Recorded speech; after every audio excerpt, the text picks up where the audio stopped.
You want $5,000 to save that garbage dump full of your broken veterans. Daniel, my brother sneered, throwing the check directly onto the grass. Step in here and last 3 minutes in the ring with me. If you drop tomorrow morning, I'll drive the bulldozer myself and flatten that camp. That was the gift my family gave me right in the middle of a lavish party. Around us, the elite guests and even my own parents clapped and cheered. They were eager to watch my 6'3" MMA black belt brother humiliate his mud-covered younger sister. They ruthlessly ignored the fact that back home, my wounded brother-in-arms was crying in despair because he was about to lose his only shelter. My brother cracked his knuckles, looking smugly at my hunched, bowed figure. He thought he was about to get 180 seconds to break a pathetic lamb. But he forgot one brutal truth. I quietly unlaced my combat boots, looked up straight into his eyes, and my lips curled slightly. Are you sure? You can last 3 minutes. Before I tell you what happened, please take a moment to like and subscribe to the channel, but only if this story resonates with you, and let me know in the comments where you're watching from and what time it is where you are. Staring into his cold, arrogant eyes on that pristine, manicured lawn, the sharp, overwhelming scent of his expensive designer cologne violently dragged me backward. It hit my senses like a physical blow, instantly transporting me 20 years into the past. That exact same twisted, condescending sneer had haunted my nightmares for 2 decades. It was the sneer of a boy who was taught from birth that he owned the world and that I was merely the dirt beneath his expensive shoes. Standing there with my bare, scarred feet sinking into the imported grass, I could feel the oppressive weight of the Reed family estate crashing down on my shoulders all over again. The heavy oak doors, the suffocating silence of the mansion hallways, the constant feeling of being a trespasser in my own home. It all came rushing back. He looked at me now exactly the way he looked at me, then, like a defective toy he could not wait to break. The terrified little girl he used to torment died a long time ago, buried under years of military discipline and survival instincts. Yet for a split second, the sheer cruelty of his gaze threatened to paralyze my inner child, demanding that I submit to his unearned authority, just like I always did. When I was 15 years old, the brutal hierarchy of the Reed estate was already carved in stone and enforced daily by my parents. My brother Daniel was the untouchable, infallible golden child. Every minor sports trophy he won, every aggressive tackle on the football field, was celebrated with massive, lavish banquets that filled the house with cheering guests. Meanwhile, my perfect academic records and quiet achievements were shoved into dusty drawers, completely unread and unacknowledged. I learned very early on to walk the grand hallways of the mansion without making a single sound, existing as an invisible ghost in my own home. If I spoke up, I was scolded for being too loud. If I stayed quiet, I was ignored entirely. I spent my teenage years hiding in the sprawling library reading military history books to escape the reality that I was entirely unwanted. I watched from the shadows as my parents actively groomed my brother, praising his bullying behavior at school as natural leadership. They were building a ruthless capitalist, and I was just a byproduct of their marriage. They never missed an opportunity to remind me that I lacked the killer instinct necessary to carry the family name, constantly comparing my quiet empathy to his loud, destructive dominance. 2 years later, when I was 17, the final illusion of family safety was shattered. I had spent 3 grueling months building a complex mechanical engineering project for a state competition, pouring all my desperate need for validation into the work. One afternoon, my brother walked into the dining room, saw the project taking up space on the table, and casually smashed it to pieces with a golf club. He did not do it out of anger. He did it simply because he could. When I cried, devastated by the ruins of my hard work, my parents did not reprimand him. Instead, my father sighed in annoyance, sipping his scotch. "Don't be so incredibly sensitive, Sarah," he muttered. "He's just expressing himself. Clean up this mess." It was in that exact crushing moment I realized that empathy and vulnerability were considered fatal diseases in this house. They viewed his malice as strength and my tears as a pathetic weakness. I stopped crying that day. I swept up the broken pieces of my project, and with it I swept up the last remaining shreds of hope that I would ever be loved. I locked my bedroom door that night and made a silent, ironclad promise to myself that I would never shed another tear for the Reed family. Exactly 3 days after my 18th birthday, I executed the decision that would permanently alter the trajectory of my life. I realized with absolute clarity that I would never earn a single drop of their affection, no matter how hard I tried to fit into their twisted mold. I stopped trying entirely. In the dead of night, while the massive estate was dead silent, I packed a single olive drab canvas duffel bag. I did not take any of the expensive dresses or jewelry my mother had forced upon me for social events. I only packed the bare essentials, stripping away every physical tie to the Reed fortune. I walked down the long, winding driveway, the cold biting at my cheeks without ever looking back at the towering mansion. I did not leave a note. No one woke up to stop me. No one even noticed I was gone until the maid checked my room the next afternoon. I was determined to find a place where my deep, simmering pain actually had a purpose. As I walked miles in the dark toward the highway, the crushing weight of their expectations finally lifted off my chest, replaced by a terrifying but exhilarating sense of absolute freedom. A week after walking away from the suffocating walls of the mansion, I marched straight into a Marine Corps recruiting station. The stark contrast was incredibly jarring. The office smelled of stale coffee floor wax and sweat, a massive departure from the crystal chandeliers and imported perfumes of my past. I sat across from a grizzled recruiter who looked at my soft manicured hands and raised an eyebrow, clearly doubting that a wealthy runaway could survive the military machine. But when I spoke, my voice was dead calm and devoid of any hesitation. I eagerly signed away my civilian freedom, permanently trading my silk bedsheets for an olive drab cot and a pair of heavy blister-inducing combat boots. As my pen scratched across the enlistment contract sealing my fate, I felt a profound sense of ownership over my own life for the very first time. I was not just running away from my brother's shadow or my parents' emotional neglect. I was running toward a crucible that would either destroy me completely or forge me into something unbreakable. The recruiter stamped my paperwork, unknowingly handing me the only escape route I had left. I walked out of that strip mall office with a shipping date in hand, ready to bleed sweat, and suffer, knowing that whatever pain the Marines inflicted on me would never compare to the psychological torture of living as a Reed. 6 months later, the brutal reality of the Paris Island crucible pushed me to the absolute limits of human endurance. Boot camp broke me down, physically tearing my muscles and leaving my feet covered in bleeding, agonizing blisters, but it systematically rebuilt my shattered self-esteem from the ground up. The screaming drill instructors getting inches from my face did not care about my last name, my family's massive wealth, or the zip code I came from. For the first time in my entire existence, I was judged strictly by my grit, my refusal to quit, and my fierce loyalty to the recruits suffering right beside me. When I dragged a heavier recruit through the mud under barbed wire while live rounds echoed above, I realized my inherent empathy was not a disease. It was a tactical asset. I learned to channel my years of suppressed anger into physical stamina. With every agonizing mile run in the pouring rain, I shed another layer of the worthless, invisible girl my parents had created. The military stripped away the victimhood my brother had forced upon me, replacing it with the hardened, calloused pride of a warrior who earned every single breath. When they finally handed me the Eagle Globe and anchor emblem pinning it to my uniform, I knew I had successfully rewritten my DNA. I was no longer a Reed. I was a United States Marine. During my first combat deployment overseas, the isolating reality of war momentarily cracked my armored shell. Sitting in a dusty, sweltering tent in Afghanistan, listening to the distant, terrifying thud of artillery fire, a moment of profound weakness overtook me. Surrounded by Marines who were excitedly reading letters from home, I craved just one single word of validation from the family I had left behind. I wrote a letter to my parents, keeping it brief and devoid of emotion, simply stating I was alive and fighting on the front lines. I mailed it off and waited. I checked the mail call every single week for months. Every single week, I walked up to the distribution table, scanning the pile for a return address from the estate.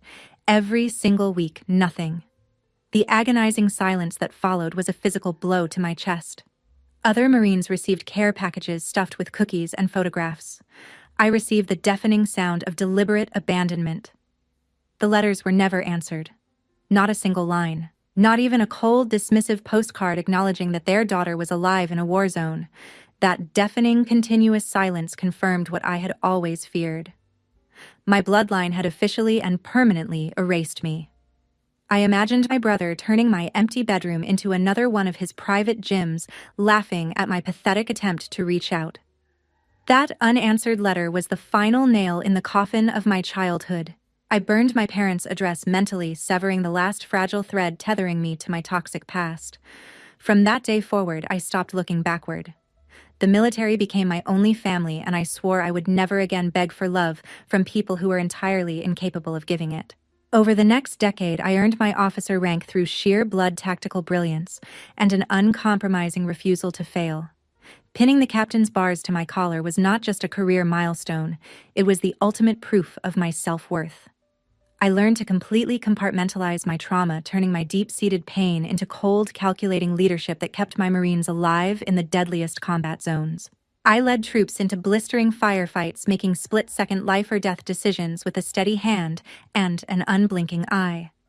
I became an absolute fortress on the outside, a respected commander who never flinched when the bullets flew or the bombs dropped. Yet beneath the Kevlar and the medals, the inner child still quietly bled, hiding a profound loneliness that the military hierarchy could never fully cure. The bitter contrast between the immense respect I commanded from hardened combat veterans and the utter disgust I received from my own family created a permanent, agonizing dissonance in my soul. I was a hero to strangers, but a complete failure to the people whose blood ran through my veins. It was a burden I carried in absolute silence. But I wore my uniform like a suit of armor, letting the discipline and the structure of the Corps hold my fractured pieces together when the nights grew too quiet and the memories grew too loud. In the blistering, suffocating heat of combat, amidst the absolute chaos of incoming enemy fire and deafening explosions, I finally found exactly what my parents had never given me: absolute, unconditional loyalty. We bled into the exact same dirt, sharing our water, our fears, and our lives. In the filthy, blood-stained trenches, no one cared about the size of your bank account or the pedigree of your last name. Survival meant everything, and the only currency that mattered was trust. When the firefights erupted, the Marines to my left and right did not hesitate to put their bodies between me and flying shrapnel. They did not judge my quiet nature. They relied on my tactical precision to get them home alive. We formed a bond forged in extreme trauma, a brotherhood that ran infinitely deeper than any genetic bloodline. I realized with absolute clarity that this was the family I had always desperately wanted. They did not demand perfection or aristocratic grace. They only demanded that I fight as hard for them as they fought for me. It was in the unforgiving deserts of a war zone that I finally felt entirely accepted, completely shedding the lingering shame of my childhood. It was during one of those brutal deployments that I met Old Mac, a fierce, grizzled veteran who fundamentally changed my understanding of leadership. He was a sergeant who had lost his leg diving onto an improvised explosive device to shield his young squad from the blast. While recovering in the military hospital despite his agonizing physical trauma, his only concern was the mental well-being of the men he had saved. He became my mentor, my compass, and my surrogate father figure. Mac taught me that true enduring strength is not about crushing people to assert dominance like my brother Daniel did. It is about willingly absorbing the pain so that the broken ones around you can stand back up. His quiet wisdom and unyielding resilience became the anchor for my own sanity. When the nightmares of combat threatened to pull me under, Mac was the one who talked me down, understanding the specific darkness that only soldiers know. He gave me the parental guidance and unconditional support that my father and mother had actively withheld, proving that family is defined by sacrifice, not by a shared last name on a birth certificate. Returning stateside after my final tour, the bitter, sickening reality of how civilian society treats its veterans hit me harder than any enemy ambush. I walked the clean-paved streets of the city and saw men I had fought alongside, men who had sacrificed their minds and bodies for this country, ending up homeless and discarded. The elite-class people, exactly like my parents and my brother, stepped over these broken heroes on the sidewalks in utter disgust, treating them like literal trash, cluttering their pristine view. I watched wealthy businessmen in tailored suits recoil from amputees begging for change, entirely blind to the fact that their luxurious freedom was paid for by the blood of the very men they were ignoring. The boiling anger that had simmered inside me since childhood suddenly found a new righteous target. I could not save my own family from their toxic vanity, but I absolutely refused to let my brothers in arms be thrown away by a society that did not understand their sacrifice. That sickening injustice fueled a new burning mission within me, giving my post-military life a desperate and essential purpose. I knew I had to act utilizing every resource I had left to protect the only family that had ever truly mattered to me. Exactly 2 years ago, I made a decision that severed my final ties to a normal life. I marched into the bank, cashed out my entire life savings, my accumulated combat pay, and my military pension. I took every single cent I owned and bought a rusted, sprawling abandoned farm on the outskirts of town. Working side by side with Old Mac, I used my own blistered hands to rebuild the collapsed cabins, repair the plumbing, and clear the overgrown fields. We transformed that forgotten plot of dirt into a dedicated sanctuary for veterans battling severe PTSD, homelessness, and addiction. I named it Camp Freedom. It was not a luxury resort. The roofs leaked and the heaters rattled, but it was a fortress of absolute safety. I gave these discarded soldiers a place to sleep, a place to heal, and a purpose to wake up to. As I watched Old Mac hoist the American flag up the newly painted pole, I felt a profound, overwhelming sense of peace. I had finally built the secure, loving home I never had, entirely safe and completely isolated from the toxic, destructive reach of the Reed bloodline. Just 3 weeks ago, we were finally finding a fragile but beautiful rhythm at Camp Freedom. The veterans were attending group therapy, the vegetable gardens were thriving, and for the first time in years, the night air was not pierced by the sound of someone screaming from a night terror. We were healing. But then the certified letter arrived in the mail, shattering our hard-earned peace. I opened the thick envelope in my small office, my stomach dropping as I read the cold, unforgiving corporate language printed on the heavy cardstock. The bank had quietly sold our remaining property debt. A private shell company had bought it aggressively, a predatory short-term repair loan with a brutal balloon payment clause. They immediately accelerated the deadline, demanding a sudden $5,000 lump sum to clear the title, an amount we could never afford on our meager veteran donations. I sat at my desk staring at the numbers, feeling the exact same icy terror I used to feel during an ambush. The floor was dropping out from under me. Our sanctuary, the only safe place these men had left in the world, was suddenly on the brink of total collapse, and I had absolutely no idea who was pulling the strings. I knew corporate buyouts were ruthless, but the speed and ferocity of this takeover felt deeply personal, like a targeted missile strike aimed directly at our foundation. Desperate to find a loophole, I spent the next 48 hours buried under a mountain of legal paperwork. I dug frantically into the corporate registry, tracing the shell company through a labyrinth of LLCs and holding groups, trying to find the faceless billionaire who was destroying my home. Finally, deep in the state tax records, buried under 3 layers of corporate shielding designed to hide the true owner, I found the parent company. My finger stopped dead on the CEO's signature at the bottom of the deed transfer. The ink was fresh, the handwriting unmistakable, the arrogant, oversized capital D that I had seen scrawled on 1,000 childhood birthday cards that were never meant for me. Daniel Reed. The realization hit me like a physical punch to the gut. My brother did not need this cheap rural land. He owned luxury high-rises and premium fitness centers across the state. This was not a business acquisition. It was an assassination. He had spent what amounted to pocket change for him to buy my debt, specifically to crush my sanctuary out of pure, unadulterated spite. He could not stand the fact that I had built a life without his permission, a life where I did not bow to the Reed family fortune. He wanted to watch me fail, to prove that my military service and my veterans were worthless compared to his capitalistic power.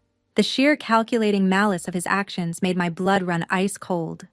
He was intentionally turning my brothers in arms out onto the streets, just to win a petty family feud. It was the ultimate betrayal, proving that the cruelty of my childhood was not just a phase, it was his permanent defining character. Yesterday morning, the final blow landed. A county sheriff's cruiser pulled up to the dirt driveway of the camp, its lights flashing in the gray dawn. The deputy walked up and wordlessly zip-tied a bright red, legally binding eviction notice onto our iron front gate. The deadline was printed in bold, undeniable black ink. Tomorrow at 8:00 a.m. the property would be seized, and the bulldozers would arrive to demolish the cabins. The devastating effect on the veterans was immediate and catastrophic. Men who had survived explosive blasts in Fallujah began packing their meager belongings with trembling hands, their eyes hollow with the returning trauma of displacement. I walked the grounds trying to project absolute calm until I found old Mac. He was sitting in his wheelchair alone by the flagpole, far away from the others. The strongest, most resilient man I had ever known was clutching a faded, crinkled photograph of his fallen squad to his chest, sobbing uncontrollably, like a lost, terrified child. The sight of a decorated war hero completely broken by a corrupt billionaire's greed shattered my emotional restraint. The disciplined, stoic Marine captain vanished, replaced by a burning, primal rage. I realized that passive resistance was no longer an option. I could not let these men be discarded like trash for a second time in their lives. Seeing a grown warrior break down entirely destroyed the calm I had spent years building in the military. I marched over to the front gate and ripped the bright red eviction notice off the iron bars, gripping the paper so tightly that my knuckles turned bone white. I did not bother changing out of my mud-stained work clothes. I hopped into the cab of my rusted, failing Ford truck, the engine roaring in protest as I slammed the transmission into gear. I knew exactly where my brother was. Today was my parents' massive, highly publicized 40th anniversary party at the family estate. The entire local elite, the politicians and the billionaires, would be there, sipping champagne on the manicured lawns. I slammed my heavy combat boot down on the gas pedal, kicking up a massive cloud of dust as I sped away from the camp. My heart hammered against my ribs, driven by a furious, desperate adrenaline. I was driving straight back into the toxic, abusive world I had sacrificed everything to escape. I was driving straight into the lion's den, fully prepared to do whatever it took, no matter how humiliating, to get the $5,000 needed to halt the eviction. I was no longer a daughter returning home. I was a commander, launching a desperate one-woman rescue mission into hostile territory. The massive wrought iron gates of the Reed estate were wide open to welcome the city's aristocracy. My beat-up, rusted Ford truck screeched up the long, winding paved driveway, the squealing, failing brakes entirely shattering the elegant, soft jazz music floating through the air. I parked aggressively right next to a line of imported Italian sports cars and a towering crystal fountain that sparkled in the afternoon sun. I killed the sputtering engine and stepped out into the pristine environment, wearing my heavily mud-stained Carhartt jacket, faded denim, and battered combat boots. The contrast was intentionally jarring. The massive lawn was filled with elite guests in tailored tuxedos and glittering evening gowns. As I walked toward the center of the party, the crowd parted for me like the Red Sea. Their faces, usually frozen in polite high society smiles, twisted in utter, unrestrained disgust as my dirty boots tracked soil onto the flawless stone pathways. I could hear their harsh, judgmental whispers rippling through the crowd, staring at me as if a rabid animal had just wandered into their exclusive sanctuary. I kept my eyes locked straight ahead, completely ignoring their revulsion. My military training allowed me to tune out the noise of the crowd, focusing entirely on my primary objective, finding my brother and securing the cash to save old Mac. Every step I took was a violation of their perfect, curated world, but I did not care about their delicate sensibilities. I only cared about the eviction notice burning a hole in my pocket. Before I could even reach my brother, my father spotted me. He abruptly abandoned a circle of wealthy politicians, his face turning a furious, embarrassed shade of crimson. He marched up to me, aggressively blocking my path, his eyes blazing with the same absolute contempt he had shown me since childhood. He did not ask how I was. He did not care that I looked exhausted and desperate. He leaned in, his voice a low hiss designed to avoid a public scene, but sharp enough that every word felt like a poison needle sliding into my ribs. "Are you here to smear my name on this day, Sarah?" Before I could respond, my mother stepped forward, her expensive diamond jewelry sparkling aggressively in the sunlight. She did not bother lowering her voice. She pointed a perfectly manicured finger directly at my face, her tone shrieking with an unhinged, deeply ingrained venom that cut clearly through the sudden silence of the surrounding crowd. "Go back to that garbage dump with your crippled soldiers." She spat, her face contorted with rage. Hearing my own mother publicly degrade the bravest men I had ever known was a sickening blow. They were more offended by the dirt on my jacket than they were by the fact that their own daughter was standing in front of them begging for her life's work. It was the ultimate confirmation that the Reed family crest was built entirely on vanity, and that I was nothing more than a shameful secret they wanted permanently buried. I swallowed my burning pride, biting my tongue so hard I could taste the metallic tang of blood in my mouth. I completely ignored my parents' venomous insults, sidestepping them to walk straight up to my brother. He was standing by the outdoor bar, his massive muscular frame casually leaning against the marble counter, his arms crossed over his tailored suit, with a smug, victorious grin plastered across his face. He knew exactly why I was here. I looked him dead in the eye, stripping away every ounce of my Marine Corps ego, and laid myself completely bare before my abuser. Daniel, write the $5,000 check to clear the loan. I'll pay you back with interest. Just stop the auction, please. I said, my voice tight with a desperation I had sworn never to show him again. Next to him, my sister-in-law Patricia dramatically whipped out a silk handkerchief and covered her nose, rolling her eyes for the benefit of the watching guests. "Oh my God, kick her out. Her stench is making me nauseous," she sneered loudly, her weaponized disgust designed to humiliate me further. The crowd murmured in agreement, fully supporting her cruelty. I did not blink. I kept my eyes locked on my brother, waiting for his judgment, willing to endure whatever psychological torture he demanded, if it meant old Mac would not sleep on the street tomorrow. In that moment, I was not a captain. I was a hostage entirely at the mercy of a man who thrived on my suffering. My brother threw his head back and laughed a booming theatrical laugh designed to draw the attention of every single guest at the party. He slowly reached into his tailored jacket, pulled out a heavy leather checkbook, and scrawled his signature with a gold pen. He tore the check for $5,000 free, and with deliberate disrespect, threw it directly onto the dirt and grass at my feet. "You want $5,000 to save that garbage dump full of your crippled soldiers?" He sneered, his voice dripping with absolute malice. "Step in here and last 3 minutes in the ring with me. If you drop tomorrow morning, I'll drive the bulldozer myself and flatten that camp." The crowd gasped, but quickly shifted into excited, bloodthirsty whispers. My dad, instead of stopping the madness, raised his expensive crystal wine glass to the crowd in enthusiastic agreement. "Teach her a lesson. Let her wake up from her delusion." He cheered, fully endorsing the public beating of his own daughter. I looked down at the small piece of paper resting in the dirt. I thought of old Mac's tears, the flags snapping in the wind, and the men who relied on me. I did not argue. I did not scream. I quietly nodded, accepting the brutal terms of this blood contract. I was willing to sacrifice my body to buy their freedom, stepping willingly into the arena to face a man who outweighed me by 100 pounds. If you have ever had to swallow your pride and endure brutal humiliation just to protect the innocent people you love, please take a moment to like this video. Tell me in the comments down below, how did you survive when your own flesh and blood turned against you? The wealthy elite guests eagerly formed a wide, bloodthirsty circle on the manicured lawn, holding their champagne flutes tight as if they were watching a gladiator match in ancient Rome. My parents took prime VIP seats on the patio, swirling their drinks in excited anticipation of my impending physical punishment.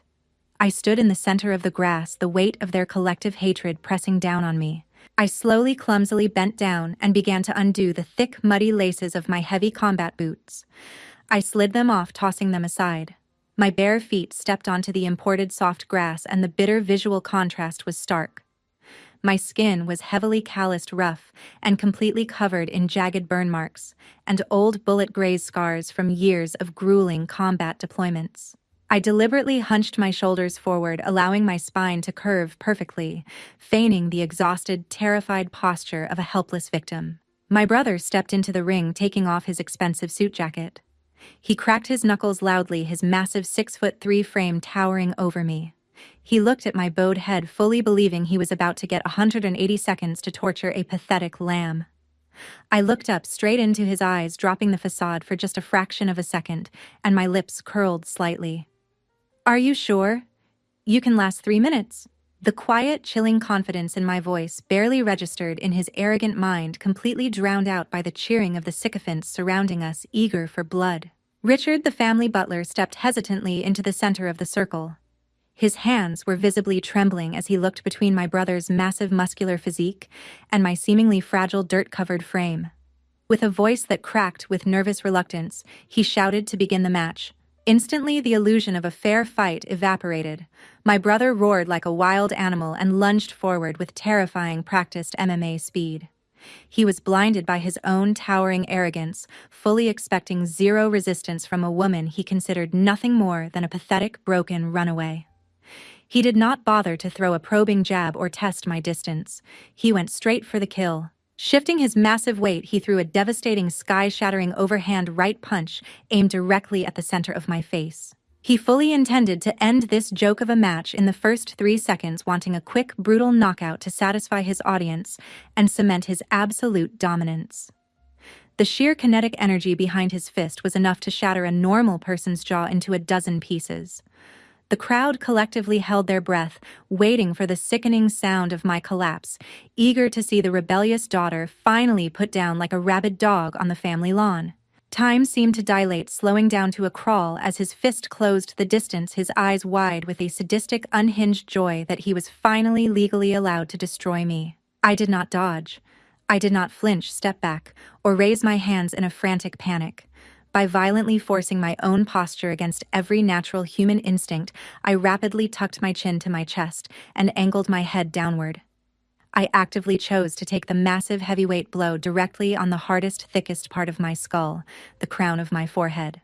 A sickening, bone-jarring crack echoed sharply through the quiet yard, loud enough to make several guests gasp in horror. My brother stumbled backward with a sharp hiss of pain clutching his bruised knuckles. A flash of blinding white light exploded behind my retinas, and warm metallic blood instantly filled my mouth as my lips split against my teeth. The sheer concussive force rattled my brain, but the blinding pain did not break me. It did exactly what I needed it to do. It successfully flipped my military killer switch. The exhausted, begging, victimized sister vanished entirely into the ether. My nervous system locked on to the target. The adrenaline of the battlefield flooded my veins, replacing my fear with absolute terrifying clarity. I was no longer a civilian asking for a loan. I was a highly trained Marine close-quarters combat specialist, and I was now an active weapon. The pain was an old friend, a familiar metric that told me I was still breathing, still fighting, and that the man standing across from me had just made a fatal miscalculation. Furious and deeply confused that I was still standing, my brother's face twisted into an ugly mask of pure rage. He rapidly regained his balance and, abandoning any pretense of restraint, launched a ruthless high-arc MMA roundhouse kick aimed straight at my temple. It was a kill shot designed to separate me from my consciousness. But this time, I moved. Instead of retreating, I stepped aggressively directly into the arc of the kick before his leg could reach its full, devastating velocity. By closing the distance instantly, I completely killed the momentum of the strike. The impact was nothing more than a dull thud against my ribs. Using his own massive, unbalanced weight against him, I shoved both of my hands hard into the center of his chest. The sudden redirection of force sent him tumbling backward, his arms flailing wildly as he crashed unceremoniously onto the grass in front of the entirely horrified crowd. The smug smiles on my parents' faces instantly melted into shock. I stood tall, slowly wiped the thick streak of blood from my split lip with the back of my hand, lowered my center of gravity, and dropped into a lethal, perfectly balanced infantry combat stance. The real fight had just begun. My hands were loose, my eyes were dead and focused, and the chilling aura of a professional killer radiated from my bruised frame, completely shattering my brother's illusion of invincibility. My brother let out a guttural, furious roar, completely abandoning his disciplined striking game. Humiliated that a single punch had not ended the fight, he resorted to his heavyweight MMA wrestling, charging forward like a maddened bull to lock me down and crush me beneath his sheer mass. As his massive muscular arms reached out to grapple my waist, I did not resist his forward momentum. Instead, I shifted my weight exactly 1 inch to the side, dropping my hips with practiced military precision. He hit nothing but empty air. In that split second of his overextension, I grabbed the thick collar of his tailored dress shirt. Using his own tremendous kinetic energy as a lethal lever, I pivoted sharply on my calloused heel and threw him over my hip. The resulting slam was catastrophic. His face and chest crashed violently into the manicured grass, the impact shaking the ground. A nearby waiter collided with him, sending trays of expensive crystal champagne flutes shattering violently across the lawn. The sparkling alcohol splashed everywhere, completely soaking the designer evening gowns of the horrified, shrieking guests, who scrambled backward in sheer terror. I did not celebrate. I did not boast. I simply stood over his prone, gasping body, my breathing slow and entirely controlled. I looked down at him with eyes as cold as a winter grave, and my voice froze the humid night air. 2 minutes and 15 seconds left. The sheer shock on my father's face was palpable. The golden boy he had groomed to be an invincible predator was currently eating dirt at the feet of the daughter he had thrown away. My brother spat out a mouthful of mud and grass, his eyes wide with a sudden dawning panic. He was realizing that the rules of the octagon with its referees and padded mats did not apply here. He was fighting a woman who had survived ambushes in the mountains of Kandahar. My brother scrambled up from the ruined grass like a cornered, desperate animal. His perfectly styled hair was plastered to his forehead with sweat and spilled champagne, and his massive chest heaved with exertion and pure, unadulterated humiliation. He realized that fighting me at a distance was suicide, so he rushed in, forcing a frantic, chaotic clinch. In the desperate tangle of limbs, he abandoned any pretense of sportsmanship and drove a cowardly, brutal knee strike right up into my exposed left side. The impact was devastating.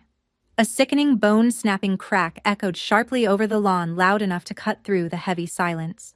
My lower ribs splintered instantly, sending a wave of blinding white-hot agony tearing through my chest and severely bruising the intercostal muscles. From the sidelines, my sister-in-law Patricia let out a high-pitched shriek of absolute delight, thrilled to see me injured. To my absolute disgust, my own father actually clapped his hands in enthusiastic applause, openly cheering for my physical destruction. But they fundamentally misunderstood the nature of my pain. On the battlefield, pain is just a tactical catalyst. It is raw data telling you that you are still alive. I violently refused to give them the satisfaction of a wince or a scream. I bit down on my lips so hard it bled again, absorbing the agonizing fire in my torso and channeling it directly into my fists. I could feel the jagged edge of my broken bone shifting with every breath, an agonizing reminder of everything my bloodline had ever done to me. But instead of folding in half like the fragile victim they expected, I straightened my spine. My gaze sharpened into a lethal, unblinking stare that made his smug grin falter and die. The predator had just become the prey. Ignoring the searing fire tearing through my fractured ribcage with every ragged inhalation, I executed a lethal counterstrike trained into my muscle memory 1,000 times. Before he could pull his knee back to strike again, I plunged my stiffened, spear-like fingers straight into the soft, vulnerable hollow of his throat. He gagged violently, his eyes bulging in sudden terror.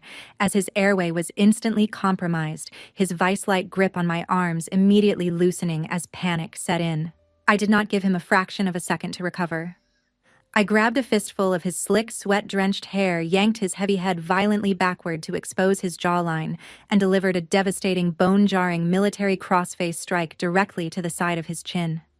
The sheer concentrated force of my forearm slamming into his jaw completely short-circuited his equilibrium. His balance shattered entirely as his brain rattled inside his skull. Without missing a beat, I swept his lead leg, slamming his massive heavyweight frame to the dirt for the second time.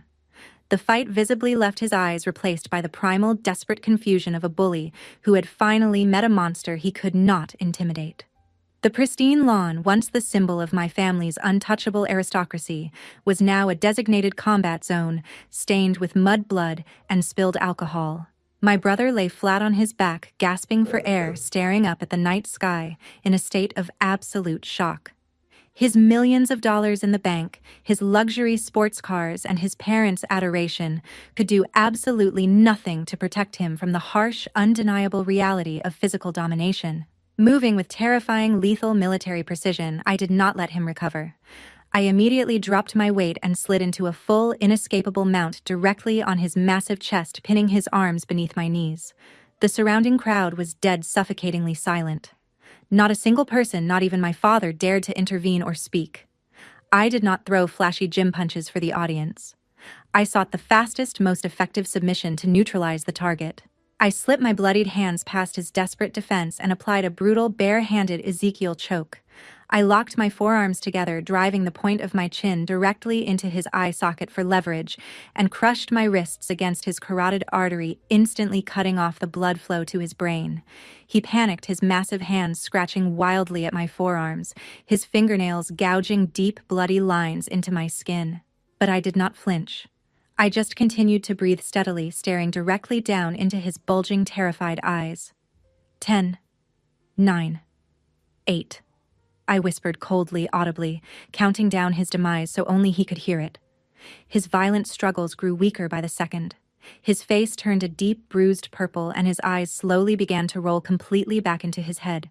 The mighty, undefeated MMA champion, the arrogant golden boy of the Reed family, raised his trembling hand and weakly tapped out on my shoulder in absolute, undeniable disgrace.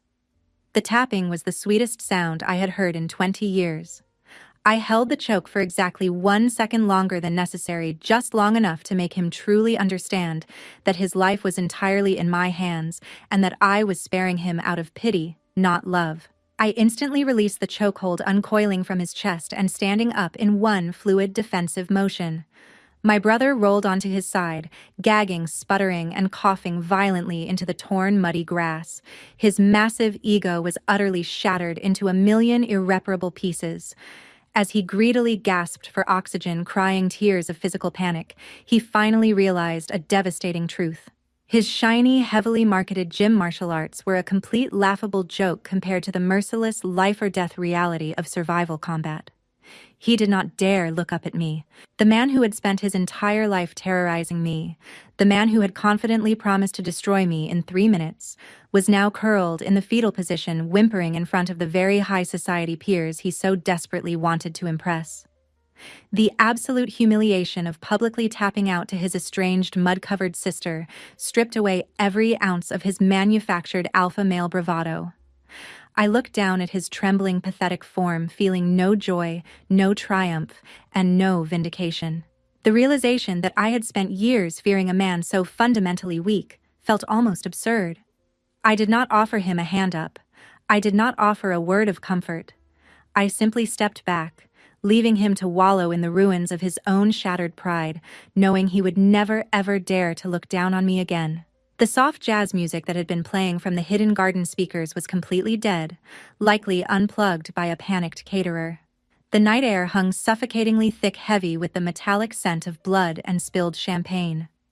The massive crowd of politicians, socialites, and billionaires was frozen in a state of absolute traumatized horror, entirely unable to comprehend the sheer, unadulterated violence they had just enthusiastically begged for minutes prior. My dad and mom stood paralyzed by their velvet VIP chairs, their expensive crystal wine glasses trembling in their manicured hands.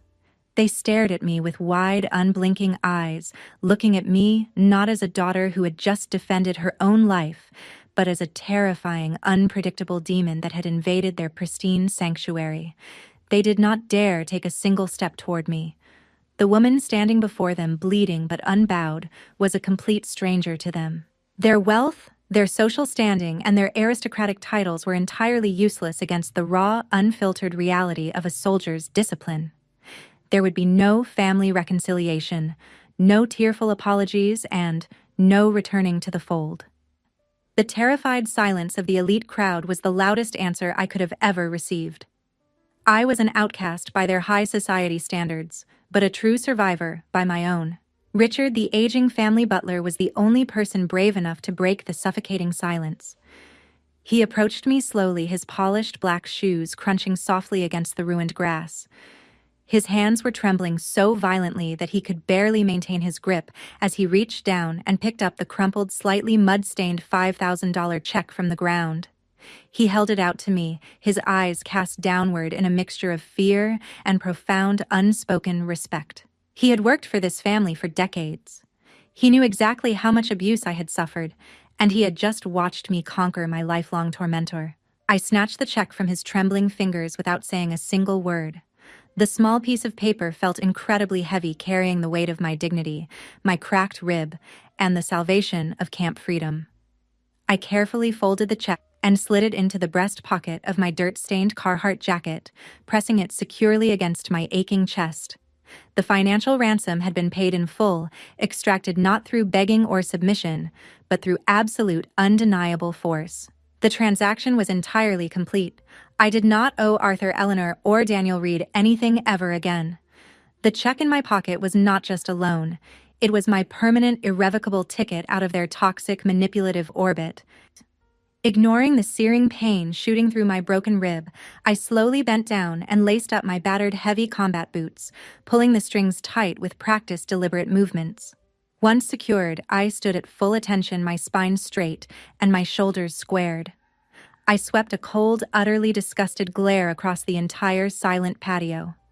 I looked at my gasping, humiliated brother still clutching his throat on the grass. I looked at my sister-in-law who was cowering fearfully behind a chair. And finally, I locked eyes with my parents, letting them see the absolute chilling void where my desperate need for their love used to reside. I did not offer a parting speech. I did not shed a single tear, refusing to give them the satisfaction of seeing me cry. Without uttering a single word, I turned my back on my bloodline forever and walked away. The crowd parted silently, shrinking back in fear as I strode through their ranks. The heavy iron gates of the estate closed behind me with a resounding metallic clang, a physical manifestation of the boundary I had just permanently erected. I was leaving the Reed family fortune behind, but for the first time in my 36 years of existence, I was walking away completely whole. Inside the rusted, familiar cabin of my Ford truck, the explosive combat adrenaline finally began to fade, replaced by a crashing wave of sheer physical exhaustion. Every time the heavy tires hit a pothole on the dark, winding highway, my cracked ribs screamed in blinding, white-hot agony, sending sharp, involuntary gasps tearing through my bruised chest. My knuckles were bruised and swollen, and the split on my lower lip continued to slowly drip warm blood onto my dirty collar. But my right fist was tightly, stubbornly closed around that folded check in my pocket, holding onto it like a lifeline. The physical agony radiating through my torso was an incredibly cheap, gladly paid price for our absolute freedom. I rolled down the window, letting the freezing, biting night air rush into the cabin, actively washing away the suffocating scent of expensive cologne and spilled champagne that clung to my skin. For the first time in my life, the road ahead did not feel like an escape route. It felt like a purposeful march toward a genuine future. The silence in the truck was no longer lonely. It was profoundly peaceful. I was driving away from a mansion filled with strangers and heading toward a dilapidated farm filled with my true family. The pain in my chest was a badge of honor, a price I would willingly pay 1,000 times over to protect the people who actually mattered. Dawn was just beginning to break over the rugged horizon in bruised streaks of gold and deep purple as I finally pulled up to the rusted iron gates of Camp Freedom. The terrifying threat of the heavy machinery was gone. The bulldozer was nowhere in sight. The morning mist hung low over the quiet, peaceful cabins, and the only sound was the gentle rustling of the pine trees in the early wind. Sitting exactly where I had left him yesterday, wrapped in a thick wool blanket by the entrance, was old Mac. His wheelchair was parked facing the road, keeping a desperate, sleepless vigil throughout the freezing night. His weathered, deeply lined face looked pale, and his eyes were red, swollen, and hollowed out from crying all night in absolute crushing despair, fully believing that our sanctuary was doomed. He looked up at the sound of my squealing brakes, his body tensing in anticipation of the sheriff returning to forcefully evict us. I killed the engine and sat in the cab for a long moment, taking a deep, ragged breath to compose myself, hiding the grimace of pain that threatened to cross my face. I wiped the dried blood from my chin with the back of my sleeve, pulled my heavy Carhartt jacket tight to conceal the unnatural bulge of my fractured rib, and opened the squeaking truck door. The smell of wet earth and pine needles instantly grounded me, welcoming me back to the only patch of dirt on earth where I truly belonged. He saw me step out of the truck, moving with a stiff, heavy limp, my face battered, bruised, and smeared with dried dirt and blood. His eyes widened in shock, but the terror in his expression instantly melted into a radiant, tearful smile of pure, unadulterated relief, just seeing that I had returned alive. He did not ask where I had been. He did not demand explanations about the bruises forming on my jaw, or the awkward way I held my left arm tightly against my side. He simply reached out his calloused, scarred hands toward me. I walked over, forcing myself to stand perfectly upright, and placed the folded $5,000 check gently into his weathered palms. I did not tell him about the nightmare I had just survived at the estate. I did not mention the cruel laughter of my parents or the sickening crack of bone when my brother kneed my rib. They did not deserve to occupy a single second of our victory. "We're safe, Mac," I whispered softly, my voice raspy and exhausted. "The camp belongs to us. No one is ever taking it away." The old warrior looked down at the check, the ink blurring as fresh, silent tears of overwhelming gratitude spilled over his cheeks. He did not need the gory details to understand the massive sacrifice I had just made. He reached up, gripping my shoulder with a fierce, trembling strength. In his tear-filled eyes, I saw the unconditional love, respect, and pride that my biological father had violently withheld my entire life. Still holding my injured side to brace against the throbbing ache, I stepped back and looked up at the tall white flagpole in the center of the camp. The weathered, slightly frayed American flag was snapping fiercely in the cold morning wind, illuminated brilliantly by the rising sun. Staring up at those stars and stripes, a profound, unshakable realization washed over me. I did not just beat my brother in a physical fight tonight. I had permanently, irrevocably defeated the toxic psychological hold of my past. I had fought a brutal, bloody war on a manicured, aristocratic lawn entirely alone, and I had successfully protected my real family. The Reed bloodline, with all its billions of dollars, its sprawling estates, and its bottomless cruelty, had ultimately lost to the sheer, unbreakable willpower of a discarded soldier. I took a deep, steady breath of the crisp morning air, feeling the agonizing pinch in my fractured rib, and smiled for the first time in weeks. The trauma of my childhood was finally laid to rest in the dirt of that estate. The scars on my feet, the fracture in my chest, and the bruises on my face were not marks of victimhood. They were the hard-earned medals of my ultimate liberation. Behind me, I could hear the first cabin doors creaking open as the other veterans shuffled out into the morning light. One by one, they saw the flag, saw Mac's tears of relief, and understood without a single word being spoken that their home had been saved. A few of them saluted the flag. A few of them saluted me. I did not need a Reed family crest above my fireplace. I did not need a mansion or a trust fund or a single cent of inherited wealth. I had something my brother with all his millions could never buy. I had people who would bleed for me because I had bled for them first. I turned back to Mac, who was already rolling his wheelchair toward the mess hall to start the morning coffee. I limped slowly after him, bathed in the golden light of the self-made sunrise, stepping confidently into a future where I was entirely, unapologetically free. Sometimes the family we build from shared scars is infinitely stronger than the one we were born into. If you agree, please like the video and subscribe to the channel. I would love for you to share your own story in the comments about how you walked away from toxicity and found your true peace.